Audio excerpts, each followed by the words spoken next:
الساعة اللي معانا النهاردة مطلب جماهيري انطلب مني كتير جدا مراجعتها، وبصراحة كده بقلب جامد بقول لك ما ينفعش تكون بتدور على ساعة سمارت راوند وما تحطش الساعة دي في أول اختياراتك. والساعة اللي معانا النهاردة يا جماعة هي من كيو سي واي، الكيو سي واي الواتش جي تي.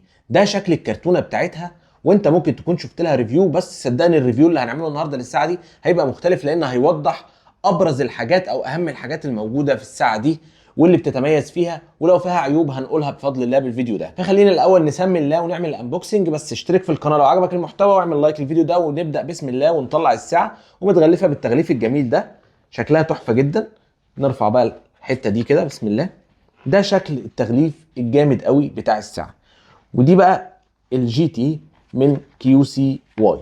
ده الشكل الجامد الجميل بتاعها. طب نشوف باقي المحتويات بتاعه البوكس. نفتح كده بسم الله. ده ببساطه خالص شكل البوكس زي ما انت شايف. بيجي فيه اليوزر مانوال والشاحن فقط والساعه بالشكل اللي انت شايفه. محتويات بسيطه جدا. وتصميم الساعه قبل ما نفتحها يا جماعه تصميم ولا اروع. اللون بتاعها جراي كده، جسم من الزنك، حاجه محترمه جدا من سبائك الزنك. في كراون هنا، الناحيه الثانيه مفيش اي حاجه غير السبيكر. الظهر مصنوع من البلاستيك. طبعا الشاحن فيه نقاط تلامس، مش شاحن وايرلس، لا شاحن زي ما احنا شايفين كده فيه نقاط تلامس، نقطتين تلامس، اتنين بن بمعنى اصح. وعلامه الكيو سي واي كده في ظهر الساعه، 4 مسامير في الظهر. الساعه دي يا جماعه مش ساعه شعبي.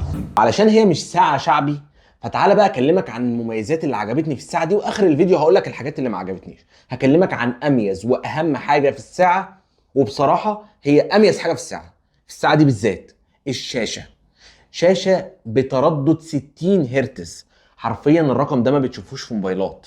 بحجم 1.43 انش. شاشه اموليد بدقه 466 في 466 بسطوع يا جماعه 1000 نتس. 1000 نتس يا جماعه معناها ان في اي ظروف اضاءه هتبقى شايف الساعه، وهتبقى شايف الشاشه من اي زاويه من الزوايا في اي وضع من الاوضاع. والتردد ال 60 هرتز هنا مخلي الشاشه سريعه جدا في التاتش بتاعها، والتنقل بين القوائم جامد جدا. وشايف بقى الاولوز اون ديسبلاي جامد جامد، اللون الاسود كده والشكل الاولوز اون ديسبلاي ذات نفسه حاجه في منتهى الجمال. زي ما قلت لك تجربه بصريه عظيمه. نخش عن تاني حاجه وهو التصميم.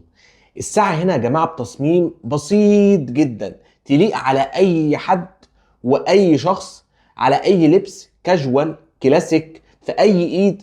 بصراحة يا جماعة شابوه للتصميم. طبعا البادي بتاعها مصنوع من سبائك الزنك، وده مديها كده ان هي خفيفة في الايد جدا. والاستراب طبعا مصنوع من البلاستيك المعالج ضد الحرارة وضد الحساسية، فبرضه مدياك كده تجربة بصراحة بريميوم أوي وانت لابسها في ايدك. وبمناسبة الخامات الرائعة اللي عجباني، فالساعه هنا ضد الميه بمعيار اي بي اكس 8. اللي ما يعرفش معيار اي بي اكس 8 ده، فهو معيار مقاومه الميه لحد في عمق الميه لحد متر ونص، على درجه حراره من 15 ل 35 درجه مئويه.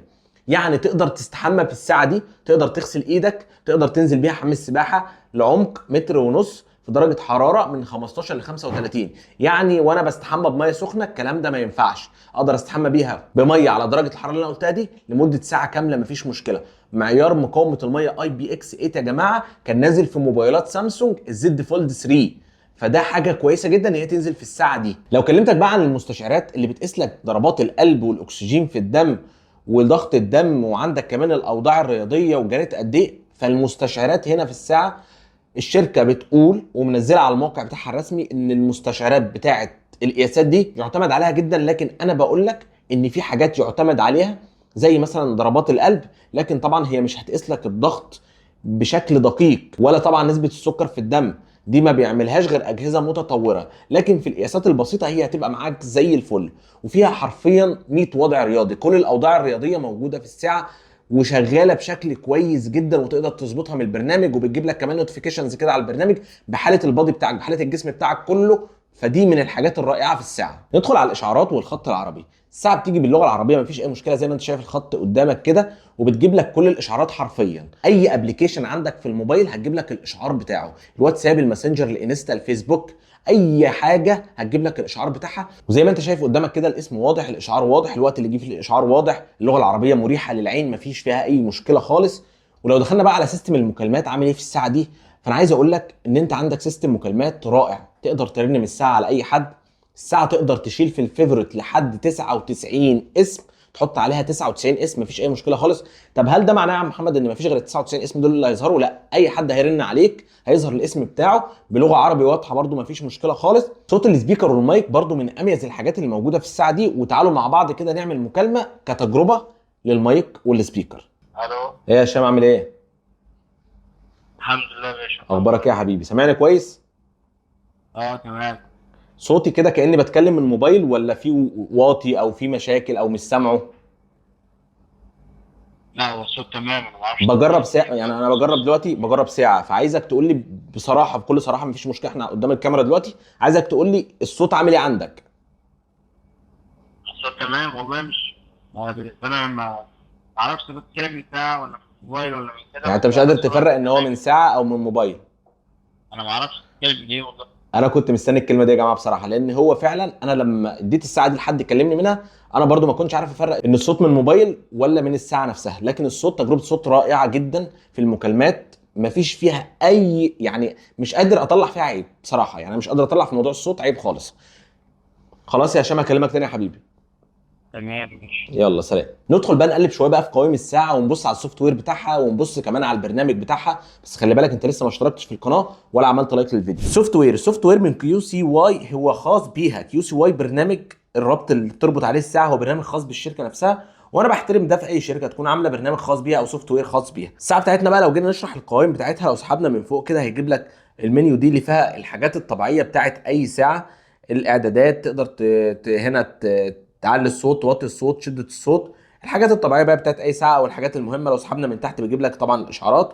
لو طلعنا وسحبنا من الجنب الشمال بيدخلك على انك تتحكم في الموسيقى اللي على الموبايل. ولو سحبت من الجنب اليمين طبعا هيدخلك على حرق السعرات ومشيت كام خطوه والحاجات دي والهارت ريت. وعندك بس زرار السكرول لو لفيته كده هيغير لك الخلفيات، ولو دوست عليه دوسه بيدخلك على القايمه او التطبيقات. تدريبات بقى، عندك الاوضاع الرياضيه، عندك الاحد دي لو دخلت عليها طبعا حرق السعرات، عندك السجل الرياضي، عندك الهاتف شفناها من شويه معدل ضربات القلب، النوم، وضع النوم، الاكسجين في الدم، الطقس طبعا، الموسيقى، معلومات ديت اللي هي النوتيفيكيشنز او الرسائل، المنبه، عندك الضغط، عندك مزاجك عامل ايه دلوقتي، معدل التنفس، عندك العاب، عندك مساعد صوتي اللي هو مساعد جوجل او سيري او جيميناي، عندك صندوق الادوات. صندوق الادوات ده بقى زي الاله الحاسبه المؤقت انك تبحث عن الموبايل، طبعا دي من الحاجات المهمه جدا. عندك الاعدادات وصحه المراه، طبعا الاعدادات هنا بتقدر تظبط منها كل حاجه، الاولوز اون ديسبلاي، تمام، الخلفيات تقدر تظبط منها، يعني احنا اختار الخلفيه دي مثلا. عندك السمات بتاعت الابلكيشنز نفسها،